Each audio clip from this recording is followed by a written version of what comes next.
What's up, everyone? Welcome to another episode of How to Be an Anti-Racist Book Club. It's your boy Nick P, the guy with the beard. And it's your boy Rev Kev here to engage, inform, and inspire. And if you came to do that, then I guess we preaching to the choir. I shout out to support black colleges. Like you are really every week, man. You are like killing it on the gear. He got a different graphic tee and everything every week, and now you got on the support black colleges. Yeah, I, Um, I had to shout them out because what some of the people viewing may not know is like Gammon Theological Seminary is an HBCU. And so a lot of times people might not think about seminaries when we talk about HBCUs, but then people need to think about Nick P as well, because Nick P did an interview today with Support Black Colleges. So I want to support Black colleges. I went to Russ College. I got my Russ College blue on, my Gammon purple. Nick P, you represented us very well. Very well. I appreciate that, brother. And shout out to all the Jackson State University students out there. Shout out to Yeah. all Payne College students, all ITC students, all everyone from of course, one of our sponsors, Gammon Theological Seminary, which is my seminary and your alma mater, Yes, sir. Rev Yes, sir. Ken. And Um, then we want to make sure we're shouting out Jackson State, the I love Jackson State University, and the JSU Wesley Foundation, and then Coupal United Methodist Church. Thank you so much for allowing me to do this. Thank you so much. So thank you so much, Jackson State, Wesley Foundation. Also, we want to thank Gammon Theological Seminary for being such a huge and the one who is actually giving us this platform to be able to broadcast on. Thank you to our communications director, who is Minister Mashaki McKenzie. She's our technical director, working hard as usual behind the scenes. Thank you to everyone from Abwin Media LLC, which is my media company. And also thank you to everyone at St. Luke United Methodist Church in Augusta, Georgia, my home church, where the Reverend Luther B. Felder is pastor, my mentor, Rev Kev, your mentor Yes, sir. as Yes, sir. well. But if you're new, we want you to always, as usual, feel welcome to join in the conversation. Leave your post. Let us know what school you're from. Let us, if you're from an HBCU, let us know HBCU. Let us know what school you're from. In any school. If you're from Millsaps, let us know where you're from. Also, whatever city you're from, church, give us a shout out. You have any questions, any responses, any feedback? You like it, don't like it, leave a response because we want to hear your feedback. This is about dialogue. No one is wrong. No answer is bad. But also, we want you to we want to move on to the next segment, which is called the Sankofa moment. As you know, we are reading How to Be an Anti-Racist by Dr. Ibram X. Kendi, the leading um, scholar for anti-racism here in North America. What we do in this Sankofa moment is we breeze through all the chapters that we've been talking about. Of course, we didn't have a meeting last week because we were just tired, y'all. We had so much going on with finals, and I had a senior capstone project that went very well. But we're going to start all the way from chapters 1, and we're going to end on chapter 15 because we're going to talk about 15 and 16 today. So, my brother from another mother. All right. So our saying Kofa moment, let's get to this. So whether you've been here or not, this is a chance to do the recap, and we're going to kind of run through some of the ideas that encompass the chapters that we've been reading. So looking at chapter 1, we start off with definitions. It's very important that we lay the foundation, or that the author has laid the foundation for how we are actually defining and understanding the work of anti-racism and what exactly is racism. And he defines a racist as one who is supporting a racist policy through their actions or inactions, or expressing racist ideas. And an anti-racist is one who is supporting an anti-racist policy through their actions or expressing an anti-racist idea. Chapter 2, he talks about dual consciousness. And this is pulled from W.E.B. Du Bois's concept of this double consciousness. And then he breaks it down in racism down in three type of ways. He talks about the assimilationist, which is one who is expressing racist ideas that a racial group just needs to be culturally developed more into another said racial group. Where then you have the segregationist, which isn't as progressive as the assimilationist, and it says that you have a forever superior and inferior race. That's the segregationist. And then the anti-racist is one who sees the equal value, appreciation, and equity between the cultures and races.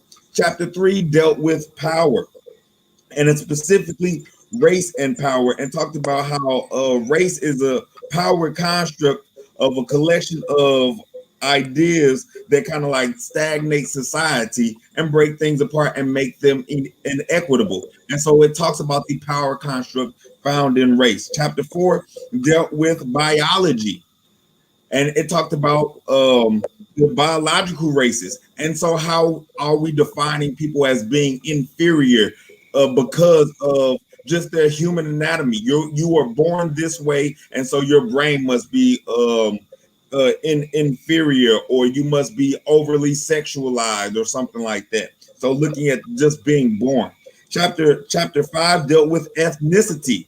And then he talked about what an ethnic racist is. And he talked about ethnic racism being a powerful collection of racist policies that lead to inequities between racialized groups and substantiated by racist ideas and racialized ethnic groups. So that's chapter 5 with ethnicity. Chapter 6 dealt with the body, and it talked about a bodily racist, one who perceives certain racialized body as animalistic or violent. Just your body, your presence in a space is viewed that way. Chapter 7 dealt with culture. We always talk about let's do it for the culture. He breaks down culture this way. He says a cultural racist is one who is creating a cultural standard and imposing a cultural hierarchy among racial groups. A cultural anti-racist is one who is rejecting cultural standards and equalizing cultural differences among racist groups. So it's all this tolerance and appreciation and developed understanding between cultural groups, as opposed to saying one group has to adhere to these standards of another. Chapter 8 dealt with behavior, and then we look at a behavioral racist. And he says a behavioral racist is one who is making individuals responsible for the perceived behavior of racial groups and making racial groups responsible for the behavior of individuals. And a behavior anti-racist is one who is making racial groups behavior is not placing an individual responsible or vice versa. Chapter 9 dealt with color, and he talked about colorism. So we talk about that a lot: light skin versus dark skin, team this versus team that. And he talks about colorism being a powerful collection of racist policies that lead to inequities between light people and dark people, supported by racist ideas about light and dark. And then we go to chapter 10, which talked about whiteness. And this was a different approach to this race talk, because many people don't define race the same type of way. So he defined whiteness in chapter 10. And he said anti-whiteness is racist one who is classifying people of European descent as biologically, culturally, and behaviorally inferior, and conflates the entire race of white people with racist power. And he talks about the difference between privilege and power in a sense in this chapter. And that was a real chapter, a good chapter to kind of dig into and see where you stand or where you think about certain ideas. After chapter 10, chapter 11 dealt with blackness. And he talked about this concept that there's this illusion that kind of disempowers black people, and it's this racist, what he defines as a racist idea that black people can't be racist because black people don't have power. And so he talks about like, so what some people will call prejudice, he kind of defines it as like black people being racist, like there is powers, like, so don't buy into that idea. And so he talks about blackness from that view. And then number 12, we deal with class. So you can't talk about race without talking about power and class. And he talks about a class racist, one who is racializing the classes, supporting policies of racial capitalism against those racial classes, and justifying them by racist ideas about those racial classes. Chapter 13 dealt with space and like just being space and being present. And he says racism is a powerful collection of racist policies that lead to resource inequities between racialized space, or the elimination of certain racialized space, which are sustained by racist ideas about racial space. And we can kind of get a idea about this when we talk about what's the importance of us still having HBCUs in a post-racial society type of thing. And so he kind of breaks that down in chapter 13. Chapter 14 deals with gender and gender racism, a powerful collection of racist policies that lead to inequity between racial genders and are sustained by racial ideas. And I really appreciated this chapter because a lot of time when we talk about race, we don't talk about the intersectionality that racism plays. Racism is not just found in by the color of your skin. There's different layers that it surfaces on, and he breaks that down beginning with chapter 14, gender. And then he goes into another taboo topic, sexuality. And so that's where we find ourselves at right now, chapter 15, sexuality. And he gives us two great definitions that we can kind of look into as we begin to hop into chapter 15. And the first, he talks about queer racism. And then he says that is a powerful collection of racist policies that lead to inequities between race sexualities and are sustained by racist ideas about race sexuality. And being a queer anti-racist is a powerful collection of anti-racist policies that lead to equity between racial sexualities and are sustained by anti-racist ideas about race sexuality. So that is the rundown through the Sankofa moment for how to be an anti-racist. Chapter 15, sexuality, and then chapter 16 will be on failure. So chapter 15, and thank you so much, brother. That was woo. That was a lot. That's you. I mean, you doing the bulk, you holding it down with that Sankofa moment. But the sexuality. This was a very interesting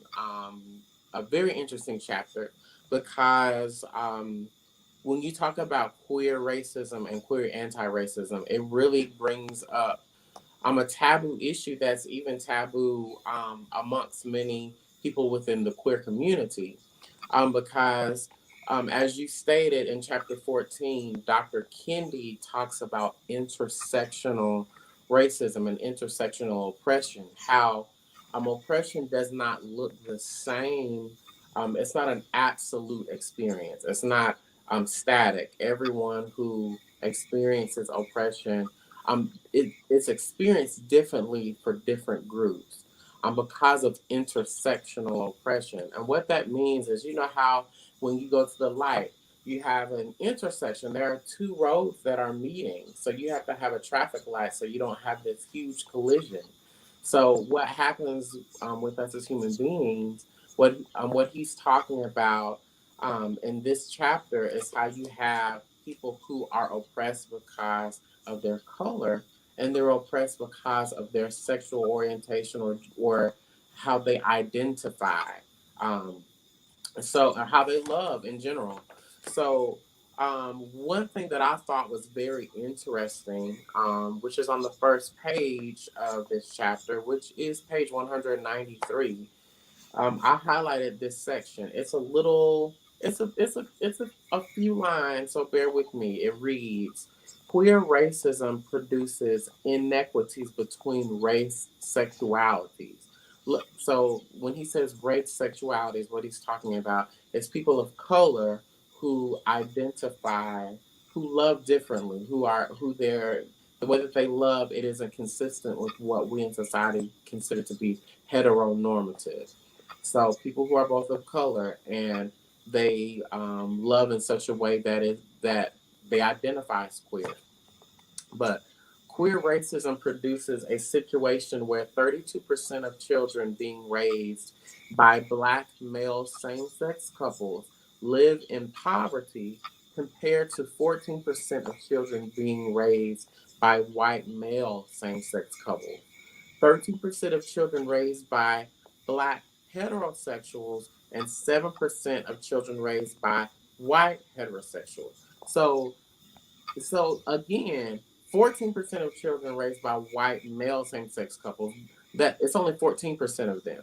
Only 13% of black heterosexuals and 7% of white heterosexuals. So if you are um, if you are a child being raised by black male same-sex couples, 32% it was the likelihood that they would experience poverty. So there's an inequity there. There's an inconsistency there. It isn't just that they're queer or just that they're black. It's that intersectional type of oppression that is experienced by that subgroup. Um, what I think is interesting too is when I the elephant in the room is, of course, we're from United Methodist churches. Mhm. We are members of United Methodist churches. Gammon is a United Methodist seminary. So there are those doctrinal standards or theological stances that those entities represent. But here in scholarship and in dialogue with people amongst many different walks of life, one thing that I have noticed is when you have dialogue about, LGBTQIA um, issues, it becomes difficult to then intertwine the intersectional oppression that people of color who are LGBTQIA experience. It's a different narrative. That you get the same quietness. There isn't, more robust um, support for people of color in either context. It's the same type of either quietness or that sense of saying what I'm not. I'm not a racist, but are you an anti-racist? That crosses that shows up. It doesn't matter on what community, and still that same timidity, if you will, can occur because we don't talk about that race, sexuality type of oppression. Um, on page 195, Kendi says this. He even talks about his own homophobia that he wrestled with when he started at Temple University, which is where he went after Florida A&M. After Florida A&M, he pursued his graduate studies at Temple, and he said that when he arrived with very homophobic preconceived notions, and one of his friends was. Well, I don't know if his friend is still living or not, but his friend was a homosexual, and he was not aware of that.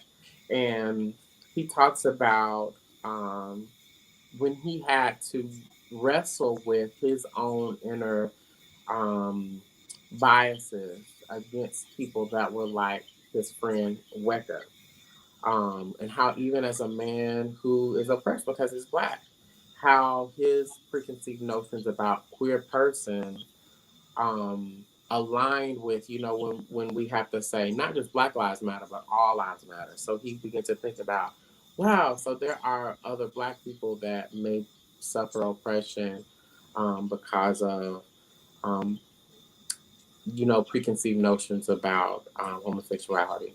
But what he said was on page 195 was, I thought about black men running around having unprotected sex all the time, but Weka did not seem sex crazed or reckless. I thought about this hypersexuality and recklessness causing so many gay black men to contract HIV. I thought wrong, Black gay men are less likely to have condomless sex than white gay men. They are less likely to use drugs like poppers or crystal methamphetamine during sex, which heighten the risk of HIV infections. So just think about some of those, for any group, some of those preconceived notions that we may have about people and how we criminalize or like how you said hypersexualize Rev Kev, certain people because of these preconceived notions that aren't really based upon facts or statistics. We kind of just arrive with those. Um, and he said, which was a very brave choice that he had to make on page 197. He said, "Now I had to choose my homophobia or my best friend. I could not have both for long. I choose Weka and the beginning of our long friendship." And then he goes into, which I find to be probably the highlight on page 197. He says, "Queer racism is equating all race sexualities, striving to eliminate the inequalities between race sexualities. We cannot be anti racist if we are homophobic and transphobic. We must continue to affirm that all Black Lives Matter," as the co founder of Black Lives Matter, Opal Tometi, once said. "All Black lives include those of poor transgender Black women, perhaps the most violated and oppressed of all Black intersectional groups." Let me say that again. All Blacks include those poor transgender Black women, perhaps the most violated and oppressed of all Black intersectional groups. The average U.S. life expectancy, listen here, of transgender women of color is 35 years. 35 years. The racial violence they face, the transphobia they face as they seek to live freely is unfathomable. To be queer anti-racist is to understand the privileges of, he's talking of my cisgender, of my masculinity, of my heterosexuality, of of their intersections. To be queer racist is to serve as an ally to transgender people, to intersex people, to women, to non-gender conforming, to homosexuals, to their intersections, meaning, listening, learning, and being led by their equalizing ideas, by their equalizing policy campaigns, by their power struggle for equal opportunity. And he goes on. But I wanted to, because we still have to go into chapter 16. Um, let me read these two more sentences and then I want to offer this thought. To be queer racist is to see policies protecting Black transgender women are critically important as policies protecting the political ascendancy of queer white males. Uh oh. To be queer anti racist is to see the new wave of both religious freedom laws and voter ID laws in Republican states as taking away the rights of queer people.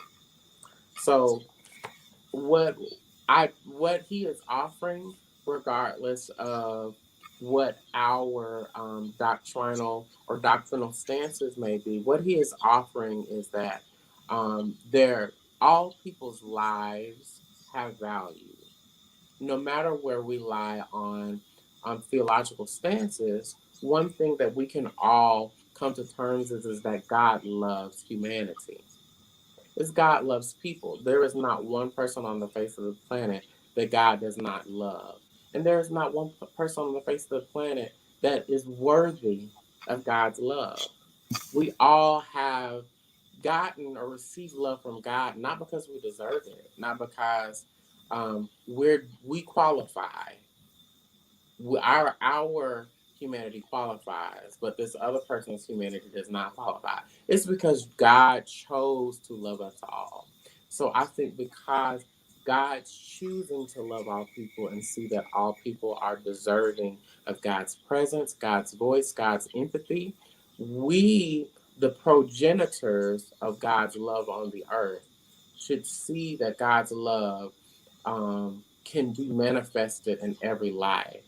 Um, and so, regardless of where we may believe or where we may differ on our preferences, um, human life is still worthy of dignity, equity, and all that this chapter is offering is not a theological stance, but it's offering an ethical stance on if you want to be anti-racist. Part of one of the layers of that is seeing that there is inequity amongst people who love differently, who identify differently, and are of color.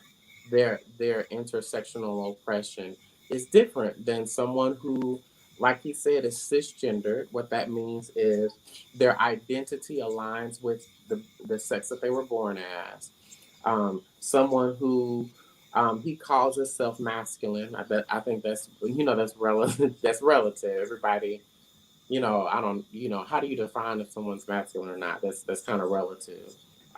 Masculinity changes from generation to generation, from place to place, but he's stating that his self-professed masculinity it privileges him, and also his heterosexuality. So even as a man of color, those intersectional underlying privileges offer a a privilege or a seat at some tables that persons who have those intersectional oppressions, that women of color, that same gender loving women of color may not have.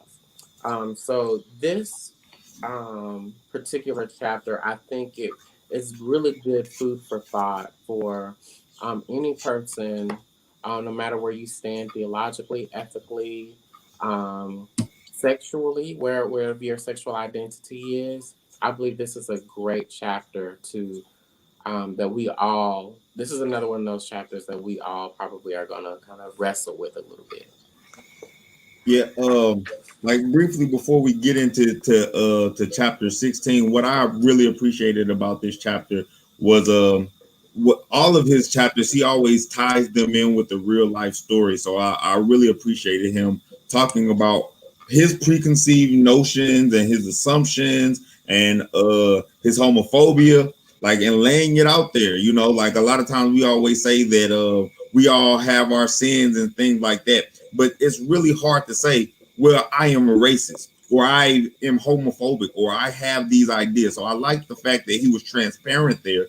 And then he talks about that intersectionality of where he had to make a choice for his friend. Like, so I appreciated that. And it kind of goes into when you have a relationship with someone, then it kind of makes you kind of rethink some things, and Mark Twain, in one of his writings before, he said, like, travel and exposure is usually the thing that kills our ignorance. So are we stepping outside of our comfort zone to actually listen and to understand others? And then he also, in that chapter, he talks about how gender is kind of like a social construct. And we say those things and we know it to be a truth, but how does that apply? And so just looking at some certain things, like, so from the mid 1600s until the late 1900s, like, is when it stopped. But there was this thing called breaching. So if you look that up, breaching is when young boys would be dressed up in dresses. So you can see some of the pictures of, like, some of our presidents, like, because that was the era that they were dressed in, and sometimes it could go from ages 2 all the way to 8. And a lot of times we look at that, but there's always a reason behind this stuff. And the reason why many people were doing this is because they were trying to potty train their boys, and so it was easier to do that if you didn't have to pull down pants. But so the social construct was able to be loosened for this practical reason. And a lot of times we will say things like, no, it can never be this, or it can never be that. And so so that was something. And then I love to talk about mental health, right? And dealing in ministry, like, mental health is something that is very important to me. And I think about suicide. And when I look at those statistics, suicide is not something that we should take lightly or feel like we can back down from because of theological stance. I feel like in the words of John Wesley, the world is our parish. Right. So what am I to do when I see statistics that say that gay teens are more likely to commit suicide than their straight counterparts, but they don't have safe spaces to talk about that? And how do we create equity if we are to be good stewards of life and to be good neighbors and to do all the good we can, which is beyond, just my theological stance, but how am I living my faith out loud in such a way to where it's uplifting and affirming of people? And when I look at Jesus didn't just charge people to change, right? He cared for them. That's a good point. And that's where we stand in ministry. Like, we can wrestle theologically. Hey, if that happens, that happens. But in the end, how are we caring for people? Because by their fruit ye shall know them. And a lot of times we will want somebody to change to fit a mold, but we're not caring through them in the midst of all this. And when him talking about the intersectionality between sex and race, you look at that. So I can be for this agenda here, but where do I go when my culture does not have a space for that? Do you help me create one, or was it just to get this legislation passed? That's a great point. And you even made a great point about the gender roles and how that nuance shifted because of the times. There's so much about what we say we won't do or can't do or never do as a man or as a woman, but a lot of that is just relative to where you are, the timing. There's so many things about like socialization that make it okay to do certain things in certain regions and certain times. But because culture evolves, so does gender roles. And so we have to give people the space to, to be who they are, and their roles or their rules may not be consistent with our personal preferences and rules, but we do kind of place people in a box or oppress people by restricting them from being who they are, if it does not align with what our preferences are. So, and then you start, muddying the waters with, what God may prefer in the sense of how one must behave or one must act or how one must dress. A lot of times we have to at least ask the question: is this my personal preference, or is there, is God, condemning someone because they're different from me? Yeah. I remember having like courageous conversations where you get people from different walks of life just to sit down and talk. And this chapter kind of reminds me of that. But it was about it was a young guy and an old guy, and one was LGBTQIA, and then the other was like old and conservative, and they were talking but they were from the same place. And the young guy was like, you all know me, and I've been here, I've been in the youth groups, I've been doing all of this. You all know I love God, but once I let you all know what my stance is, there don't seem to be a place for me anymore. And it's like, you all don't even love me anymore, right? And I could see the empathy in the other man's eyes, but it was like, well, but you're not my problem anymore. And when we take stances like that, but there's an inclusive and exclusive nature to religion and groups, right? But when we take stances like that, we still have to look at those voices on the margin.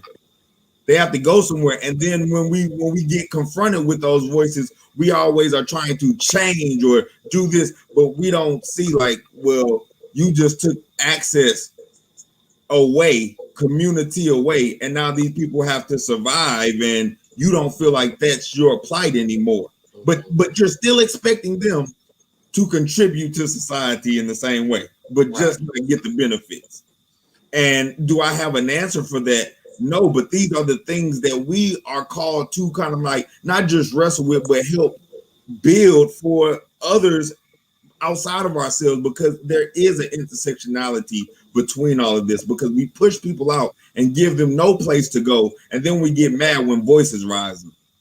If you're tearing down human personhood and people feel hopeless and they feel like their very nature is worthless.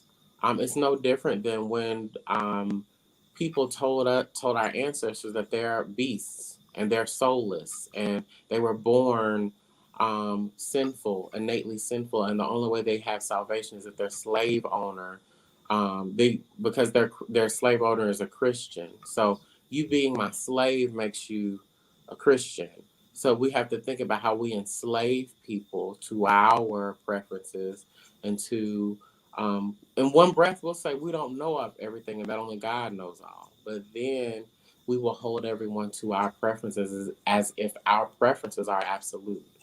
Right. With that kind of cultural racism as defined in this book, like my cultural hierarchy has to be the one. Yours doesn't fit here. You know, like it. And then even with the body, right? Well, I had, like, you think of like how he talks about in the chapter, this black dude who was homosexual. I'm thinking that he's going to be over sexualized and just doing it. And then he got to know, and it's like he had to suspend his judgments and then check his assumptions. And then that opened the door for him to say, so really, what is the issue of equity here? Wow. Which takes us into the next chapter 16, because we're running through this time good. It takes us to failure. It takes us to failure. And I think sexuality is a topic that we continue to fail on. And in general, doing the work of anti-racism is something that we continue to fail on. So let's jump into this chapter 16, which deals with failure. And when you open up this chapter, he starts out with defining an activist, right? And I found that interesting. But he said an activist is one who has a record of power or policy change. And chapter 16, he kind of breaks into like this cycle of protest that we constantly find ourselves in. Like we make a little progress, and then we cheer, and then it subsides, and then we start all over again. And in this chapter, he again uses an example from 2007 when the Jena 6 was happening, and he was ready to protest. And he's all excited about the protest, and then after certain things happen, it seemed to just die down a little bit. And then this is how he's defining the failure in this chapter. He looks at continuous movements to where like a voice was shouting out and voices had come together, unified, standing in solidarity to push change. But instead of this revolution, there was just reform, right? Like, we're not going to actually end this thing. We're not going to end racism. We're just going to make it more humane. Right? Like, there's a quote that says, if a cannibal uses a fork, is it really progress? Say that one more time. If a cannibal uses a fork, is it really progress? Like we still eating our babies over here. Like, and so he talks about like how in the 60s, like when you see what's going on in the civil rights movement, it also had the world afraid to do business with America.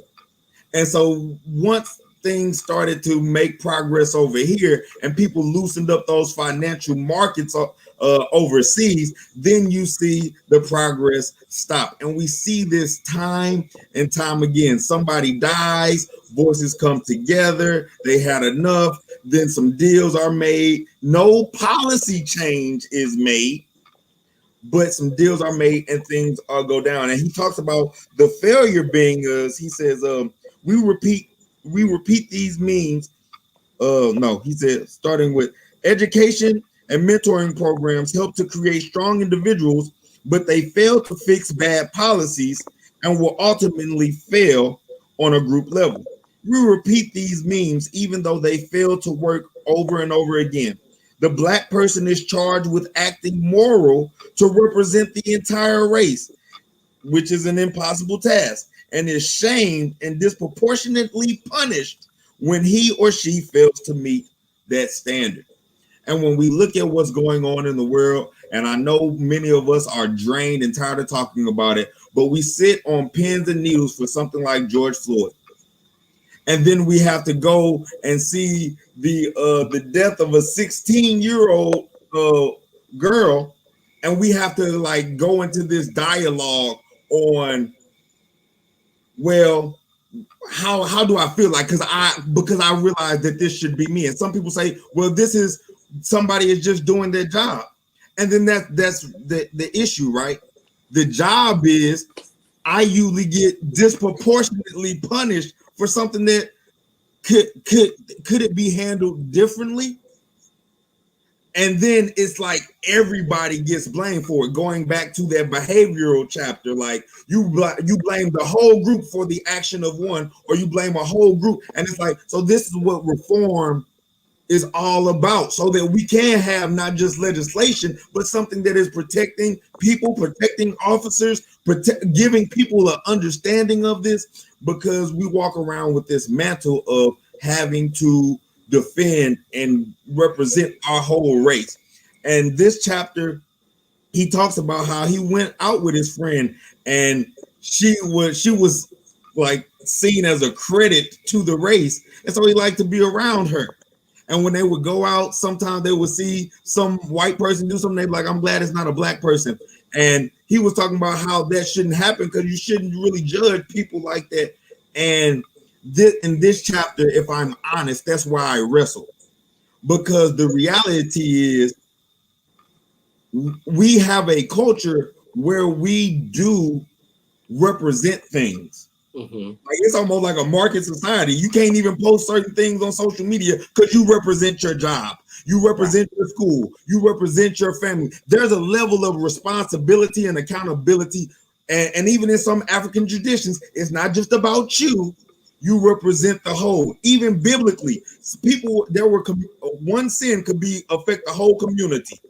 It's there in the Old Testament. So there is a sense of communal responsibility. And I'm not saying that the author's intent was to say that there isn't, but because he didn't get in depth with it, I'm like, we can't ignore the fact that people will identify you based off of how they see you. Right. Like we can't just be like, no, I'm not going to do that today, because culture is a thing. And that's usually based off of something. You can smell the food and be like, oh man, they from New Orleans because of the seasonings. Like, so I kind of wrestle with that. I understand that it's different, but but the note that I have for this chapter is representation matters. However, perception isn't always reality. That's a powerful point, because when you said that we live in that representation culture, um, I still I think that we should ask the question, but why is it that as a black man, usually the first thing that I'm representing is black people? Like, Mm-hmm. or and why usually is it negative things that I do that represents black people. So Yeah. we don't, if you see a black man in a suit and tie, not saying suit and tie is superior attire, but I'm just saying, if you see a black man in suit and tie and very articulate and PhD whatever, we don't then say, oh, okay, black people are, are very articulate. We say that person, but But then yeah, when we see someone who's black who's doing something that is maybe considered to be a menace to society, we then already say, we say that that's a representation of all black people. So it speaks to the preconceived notion about black people already, that you must already believe that to even think that that one person is speaking that way. But if we see someone who's white and they are doing something, they become, oh, there's something wrong there, or they're an outlier. I still think we should ask, even in uh, the normative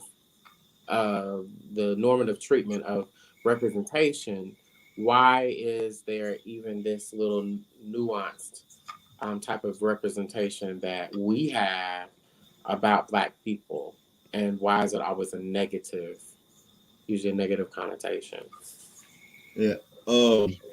I don't know if you're familiar with this saying. I'm gonna trust that you do, or that you are. I'm gonna use a cultural reference, but like we often say that there's power in the blood. You've heard that before, right? Yeah, I heard it a few times. Right. Yeah. I think I've Yeah. heard it Yeah. maybe once or twice. And so I wrestled with that a whole lot growing up. Like there's power in the blood, because I knew Jesus dying on the cross. That's that justifying grace piece, right? But at the same time, like as a kid, I'm like, so is there like magic in the blood? And then I saw like a movie. It was a horror movie, but like they were able to save some of Jesus' blood, and it was able to like fight off stuff. So I thought Jesus' blood was like literally magic, right? But taking that notion and pushing it forward in context to this chapter, something happens, people come together, and then something happens that kind of like halts that progression. And their power in the blood, and not looking at it from the divinity standpoint, but looking at it from the humanity standpoint. And there's power in the blood because people seem to have, I'm not going to say like they like blood, but when a sacrifice is made, it gets people's attention, especially an unjust sacrifice. When King dies, people come together, or anybody. You know what I'm saying? You can go through the list of history figures. When a life is taken, George Floyd, people come together. Jesus Christ, the cross and the lynching tree, and then the Roman guard that's standing there was like, this man was a godly man. You see what I'm saying? There's power in this blood. When there's a sacred sacrifice of this person did nothing wrong but had to die for these causes, these ideas, these policies that we promote as normative, then society starts saying, well, maybe we can confront the ideology and contest the hegemony that's going on. But should it take somebody losing their life for that to draw people together? But so there's power in the blood, kind of takes on a different meaning when I look at it from the human standpoint, because it's usually some sacrifice that brings people together. People want to stop gun violence in certain areas when a child dies, because they knew that blood was that didn't need to be spilled. And so how do we get from this idea that Jesus actually paid it all? Or from the human standpoint, we don't need continued bloodshed for us to fight fervently for these causes. Because if that's what it takes, we're going to continue to be overwhelmed, because we got to keep having these conversations. Right. We got to keep dealing with the grief, and we can't grow through it, because soon as we get a verdict, and we're still waiting for the sentencing. Right. Exactly. Then we got to have more conversations, because it's not like it just stopped.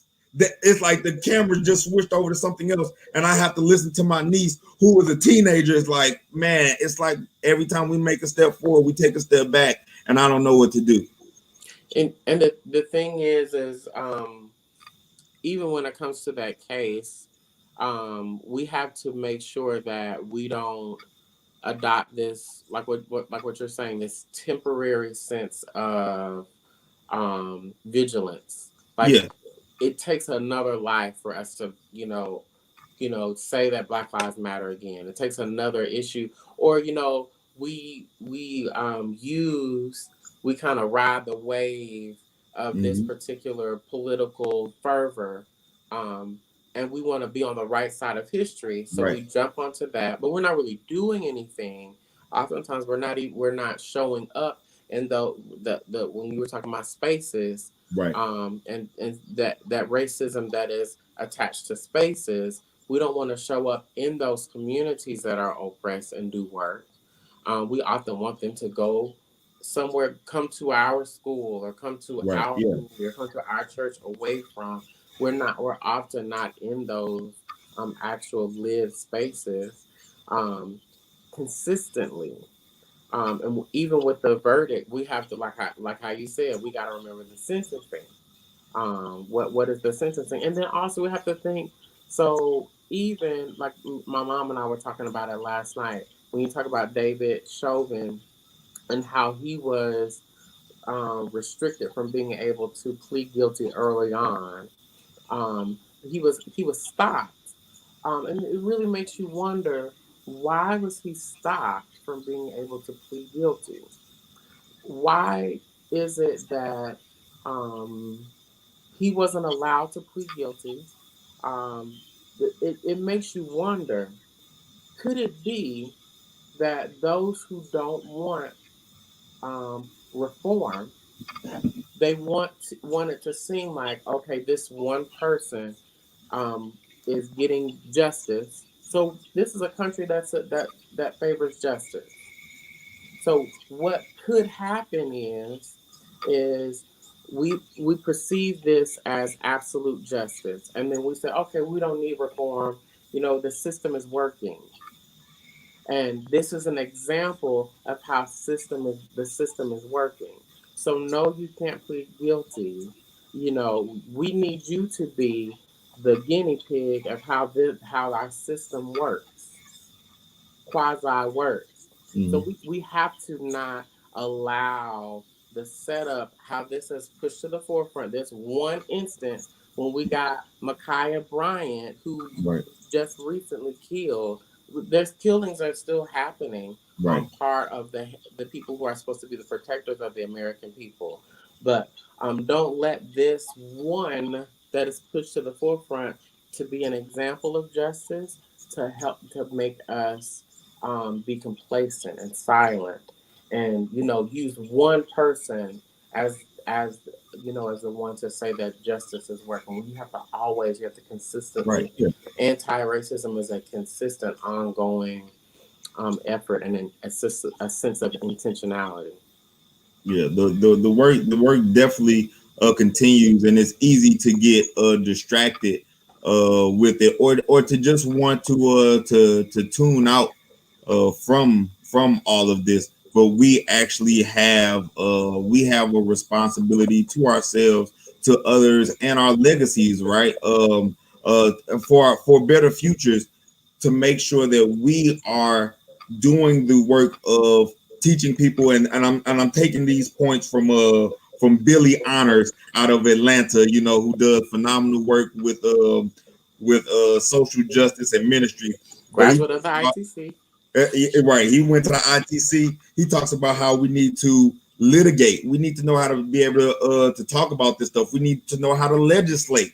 And this is a big piece. We need to know how to create policies and reform, because a lot of times we will protest, but we don't know the procedures that allow that to be possible, or put things in place to where we don't have to always protest things, but we actually have legislation in place that is protecting us, and not just standing there with our phones, because that's all we got right now. We got our phones right now, so everybody got them out. But we should have legislation that also backs us. So we need to know how to talk about this stuff. Litigation.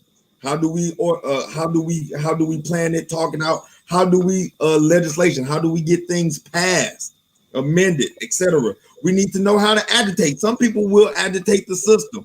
Vote. Even when you look at a washer, one of the things in it, one of the mechanisms is called an agitator, because it moves all the stuff around to make sure that everything gets the soap. Sometimes we got to get agitated. There's a level of agitation that takes place so that reflection can then happen. And after that agitation is happening, then there's mobilization. How do we come together and realize that none of these things have to happen in order? They can happen simultaneously, but litigation, legislation, agitation, mobilization, that's what we need to focus on, so that we can kind of counteract chapter 16, repeated cycles of failure. Awesome. Woo! That, you know what? This book just, it keeps, you think that you define racism. You know, you think that you have it defined, but this book, and there's still more to go. We still have what, two more chapters? There's two more chapters to dissect. Um, so we hope that you enjoyed this conversation with us. Again, my name is Nick P. I'm Rev Kev. Please follow me on social media at Divinely Bearded. So you can go to Instagram, Facebook, and simply just follow Divinely Bearded. Follow my artist page. I release some music, so you can find all my music on all streaming platforms under Nick P, just like what you see right here. You can find my music there. Also, follow friend Jackson State University Wesley Foundation. They're doing so much under the leadership of Rev Cab. So please, follow, be a part of anti-racism, even by simply following our social media so you can get connected. But is there any other thoughts that you want to leave our friends with tonight? Yeah. So if you wanted to follow me on social media on Facebook, I am Kevin Kosh on Facebook, and then on Instagram you can follow me at I am Kevin Kosh, and you can also look at the JSU Wesley Foundation or Jackson State Wesley Foundation on Facebook, or JSU Wesley 601 on Instagram. And the last thing I will say is, since we're supporting Black colleges, if you get on, go to YouTube and look up JSU Blue and White Week 2021. JSU Blue and White Week 2021, and you'll be able to see how some HBCUs do virtual worship experiences. Also, make sure y'all follow Support Black Colleges. I believe their Instagram handle is Support Black College. So when you go there, make sure you tell them that the ITC sent you, so that they can say how many people we have following us and connected with us. Make sure you follow ITC Atlanta. That's the ITC Instagram, and follow Gammon Theological Seminary, which is Gammon 1883. So we hope that you enjoyed this discussion. Please join us next Thursday, same time, same place, 7 p.m. Eastern Standard Time. We hope that you enjoy. Feel free to share the video, get the message out there. That can be a simple act of anti-racism, simply by spreading the word through social media. We hope that you get the book. Tell Ibram X. Kendi that Rev, Kev, and Nick P sent you. How to Be an Anti-Racist by Ibram X. Kendi. And we hope that you have a blessed week, and we'll see you next Thursday. Peace.